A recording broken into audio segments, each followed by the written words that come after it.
Imagina a sensação de encontrar um cofre centenário. Uhum. Sabe, daqueles bem pesados, de aço maciço, que promete conter, tipo, os maiores e mais profundos segredos sobre o funcionamento da mente humana. Nossa, gera uma expectativa imediata, claro. Total. Aí a pessoa se aproxima, limpa aquela poeira da superfície, mas de repente descobre um negócio bizarro. Não tem fechadura. Nenhuma. Não tem porta, não tem nada. Tem só uma placa de metal soldada bem na frente, com uma única frase gravada. Olha só. O cofre, na verdade, é um bloco sólido impenetrável. E eu confesso que fiquei chocada quando percebi isso, porque a mente moderna, que está tão acostumada a ter gigabytes de informação a um clique de distância, simplesmente entra em curto-circuito com esse nível de restrição, né? Entra. E é um choque direto contra a nossa arquitetura de consumo atual, sabe? Vivemos nessa era da hipersaturação, onde o cérebro é treinado o tempo todo para esperar que qualquer conceito... Venha mastigadinho, né? Exato. Por mais complexo que seja o tema, a gente espera um sumário exaustivo, tutoriais em vídeo de 2 horas, diagramas super detalhados. Então, quando a fonte de informação nega essa avalanche de dados e oferece apenas, tipo, o mínimo absoluto, ela cria uma quebra de expectativa. Uhum. E é uma quebra quase violenta, sabe, do ponto de vista cognitivo. Sim, e é exatamente essa quebra de expectativa que torna este nosso mergulho nas fontes de hoje tão inusitado. Porque a gente não está aqui diante de um manual clínico de 500 páginas. Longe disso. Não tem nota de rodapé, não tem dezenas de estudos de caso para a gente analisar. A nossa fonte inteira, para quem está acompanhando essa análise de hoje, é literalmente essa placa no cofre. Uma única frase isolada que diz, e eu cito, 16 grandes ideias de autoconsciência. Só isso. 5 palavras. Então, a nossa missão hoje não é debater um tratado interminável, mas sim investigar, tipo, a engenharia por trás dessa frase. O que é a estrutura geométrica dessa afirmação revela sobre a nossa necessidade humana de tentar domar o caos interno. É fascinante. E o que salta aos olhos imediatamente é que essa brevidade extrema, ela nunca é acidental. Uhum. Na comunicação, o minimalismo é uma ferramenta cirúrgica, assim. Quando alguém reduz todo um universo de complexidade psicológica a um único título curto, essa pessoa está deliberadamente criando um filtro. Entendi. Isso reflete uma compreensão muito sofisticada de como a mente humana lida com conceitos abstratos, sabe? Sabe que, lendo o material pela primeira vez, eu fiquei com um certo desconforto logo de cara. Sério? Por quê? Por causa da primeira palavra. O número. Ah, o 16. Isso, 16. Porque, assim, a autoconsciência é indiscutivelmente o aspecto mais vasto, fluido e imensurável de toda a experiência humana. Sem dúvida. Tentar delimitar o autoconhecimento com um número exato me soou, num primeiro momento, como tentar, sei lá, engarrafar uma tempestade. É uma ótima imagem. Fica parecendo que colocar uma fronteira matemática num negócio tão abstrato traz o risco de transformar a exploração da alma numa mera lista de supermercado, sabe? Tipo, compre ovos, pão e autoconsciência. Sim, sim. Essa frustração inicial faz todo sentido, porque a nossa intuição logo sugere que o infinito não deve ser medido, né? Uhum. Só que, se a gente analisar a biologia do aprendizado e, principalmente, a teoria da carga cognitiva, a necessidade de ter esse número aí se torna muito evidente. Como assim? É que o cérebro humano tem limitações físicas reais no processamento de informações simultâneas. Quando a gente se depara com o conceito de autoconsciência de uma forma muito ampla e abstrata, o nosso córtex pré-frontal... Que é aquela área do raciocínio lógico, né? Isso, a área responsável pelo planejamento, pela lógica. Essa área simplesmente não tem onde se agarrar. A vastidão do tema causa o que a gente chama, na psicologia, de paralisia por análise. Ah, tipo a analogia de tentar medir a imensidão e a fúria de um oceano inteiro usando exatamente 16 baldes de plástico. Exatamente. Porque assim a água vai escorrer pelas bordas, a imensidão vai se perder, parte da maré sempre vai escapar dessa medição, né? Vai. A água inevitavelmente vai escorrer. Mas olha só que interessante, sem os baldes, é impossível carregar qualquer amostra desse oceano para a terra firme, sabe? Para poder estudar. Exato, para colocar no microscópio. Então, o número 16 aí funciona como um andaime cognitivo. Ele não existe para aprisionar o conceito, mas para fornecer pontos de ancoragem. Faz sentido. E, curiosamente, a escolha do 16 afasta a premissa de umas armadilhas muito comuns que a gente vê por aí. Tipo os top 10. Perfeito. Não é um top 10, que logo de cara ativaria o nosso padrão de reconhecimento para aquelas listas superficiais de cultura pop, criadas só para dar clique rápido, sabe? Total, aquelas coisas de revista. Isso.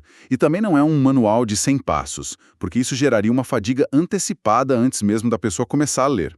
O 16 tem um peso quase arquitetônico. Uhum. Ele comunica à mente o seguinte: olha, isso aqui é complexo o suficiente para exigir nuances, mas é finito o suficiente para ser dominado. Nossa, isso é brilhante. E levanta um ponto crucial sobre o próximo termo da nossa frase.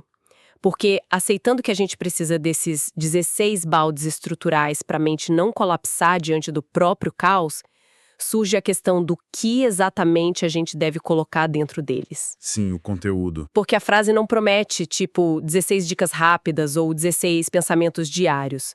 O filtro que está exigido ele é muito mais drástico. O texto especifica 16 grandes ideias. Grandes ideias. E só o fato de classificar algo como grande já obriga a gente a admitir que a maior parte do que se passa na nossa cabeça o dia todo é, francamente, muito trivial, né? É uma distinção vital, viu?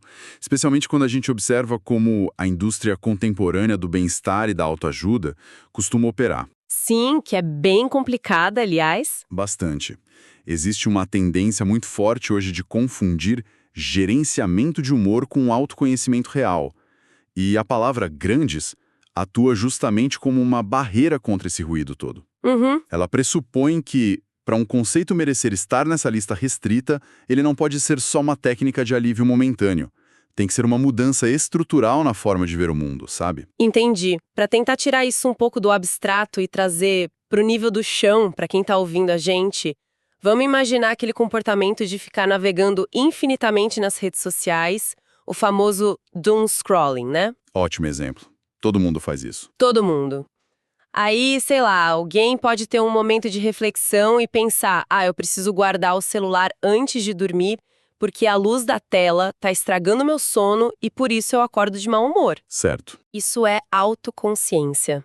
Sim, é útil absolutamente, mas é uma ideia pequena. É só a observação de uma mecânica de causa e efeito bem superficial ali, né? Exato.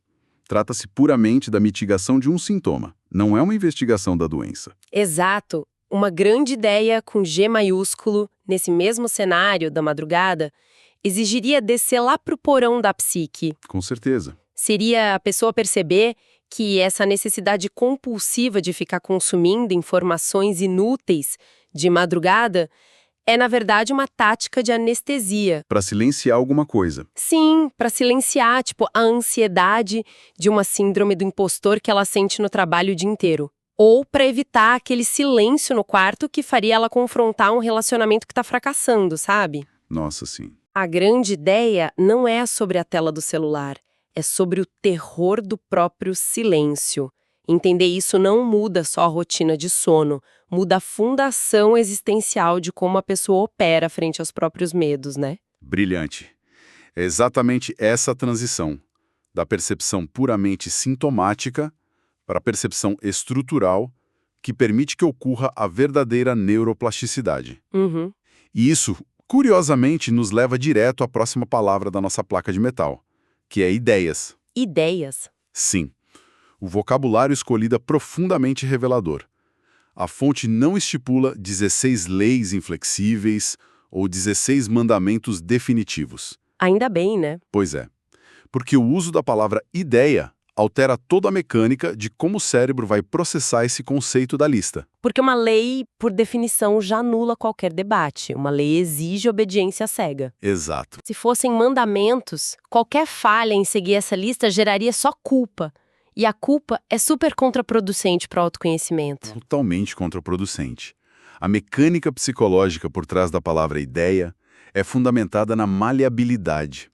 Quando uma regra é imposta, a nossa mente frequentemente entra num estado defensivo. Ou a gente se rebela ou se submete passivamente, né? Isso mesmo. No entanto, uma ideia é inerentemente democrática e provisória. Uma ideia convida a pessoa à experimentação. Uhum. Ela permite que a gente aplique um método científico na própria vida, sabe? Testar uma hipótese sobre si mesmo, observar os resultados, iterar e, crucialmente, descartar o que não se sustenta diante da realidade empírica. Nossa, sim. Então, rotular esses pilares de autoconsciência como ideias retira aquela pressão paralisante da perfeição moral e institui um laboratório mental de exploração contínua. É uma mudança de postura bem radical, na verdade. Você sai do tribunal, onde a pessoa fica ali o tempo todo se julgando, e entra no laboratório onde ela se investiga com curiosidade. Perfeito. Até aqui, a desconstrução dessas poucas palavras já dá um panorama riquíssimo pra gente. Mas tem um elefante colossal e invisível no meio de tudo isso que a gente precisa trazer à tona. O vazio. O vazio. Precisamos muito falar sobre o vazio. Porque, voltando lá para a nossa analogia inicial, a gente tem a placa do cofre, já analisamos cada letrinha gravada nela, mas o cofre continua vazio. Vazio. O documento original consiste apenas no título. A lista das 16 ideias simplesmente não está lá. E, paradoxalmente, pelo menos para mim, essa ausência de conteúdo parece ser a ferramenta de engajamento mais poderosa dessa fonte. E é mesmo.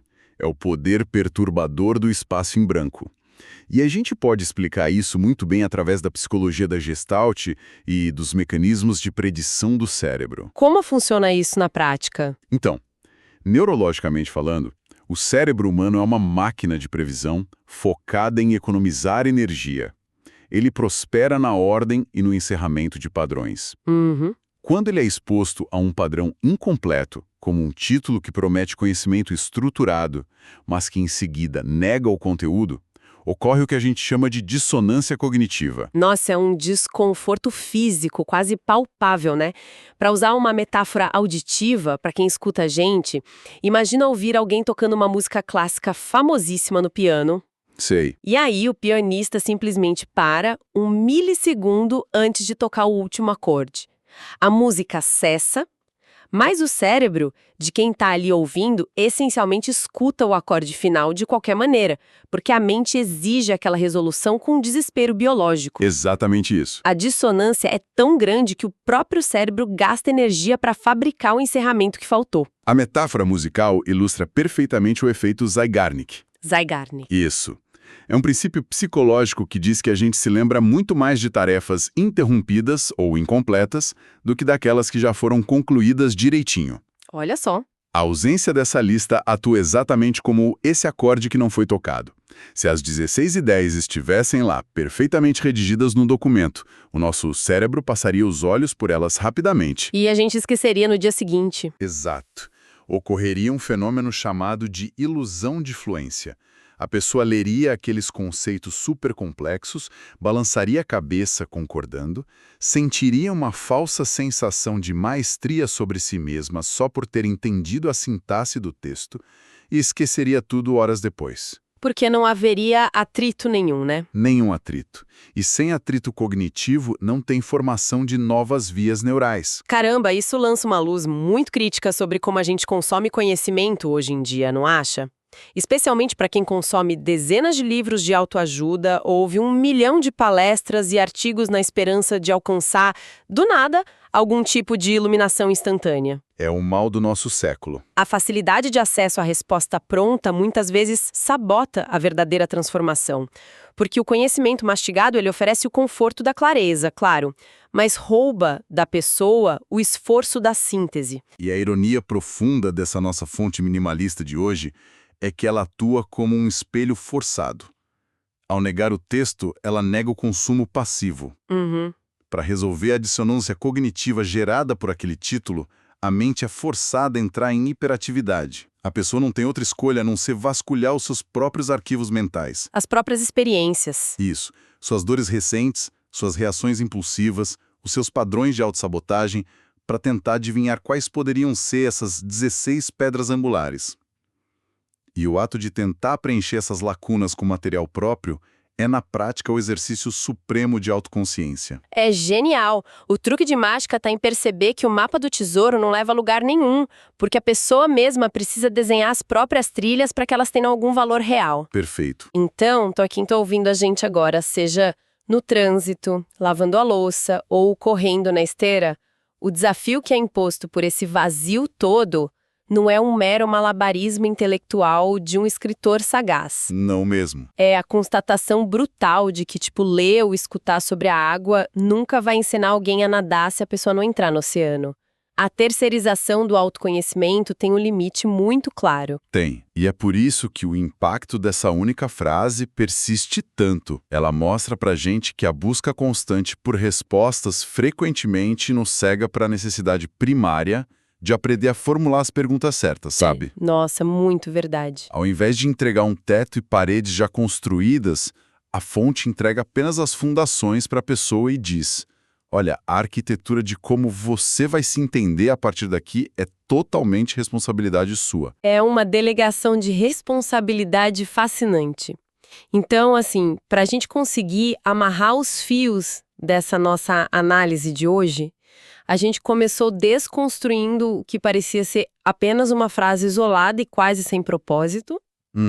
E, através dela, exploramos a engenharia da mente humana, vimos como o cérebro exige esses andaimes numéricos para evitar o pânico diante do infinito. A questão dos baldes e do oceano. Isso, vimos também como a gente precisa de filtros rigorosos para conseguir separar o barulho mental passageiro das grandes mudanças de paradigma existencial e como a escolha de tratar as próprias convicções como ideias que podem ser testadas em vez de leis imutáveis é o que realmente permite o crescimento real. E, fundamentalmente, nós detalhamos o mecanismo biológico de como a curiosidade não saciada e a dissonância cognitiva são de longe ferramentas muito mais potentes para a mudança interna do que a conveniência de ter respostas prontas. Com certeza. A falta de informação provou ser o catalisador mais eficiente para a introspecção. Diante disso tudo, e mantendo o maior respeito pela genialidade quase perturbadora do documento original, a gente não vai tentar listar 16 respostas definitivas aqui para preencher o vazio deixado pela fonte. Não faria o menor sentido agora. Anularia todo o propósito do atrito cognitivo que a gente acabou de celebrar, né? Em vez disso, a verdadeira recompensa desse mergulho deve ser vivenciada de forma individual, no silêncio que se segue após essa nossa conversa. Exato. Por isso, a reflexão final que fica para quem acompanha esta análise com a gente é um desafio bem prático e solitário.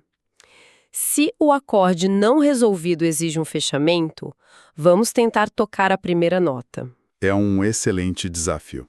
Observando estritamente os eventos das últimas 24 horas da sua vida, tipo uma reação desproporcional a um e-mail que você recebeu, uma pequena ansiedade que você ignorou logo ao acordar, ou um momento de distração forçada no celular. Se houvesse a obrigação absoluta de preencher a primeira linha desse documento agora, qual seria a sua grande ideia número 1 de autoconsciência? Fica a pergunta. Porque o maior salto de desenvolvimento não está em consumir passivamente uma lista gigantesca, mas sim no esforço brutal, corajoso e muito revelador de conseguir formular com honestidade o nosso próprio ponto de partida.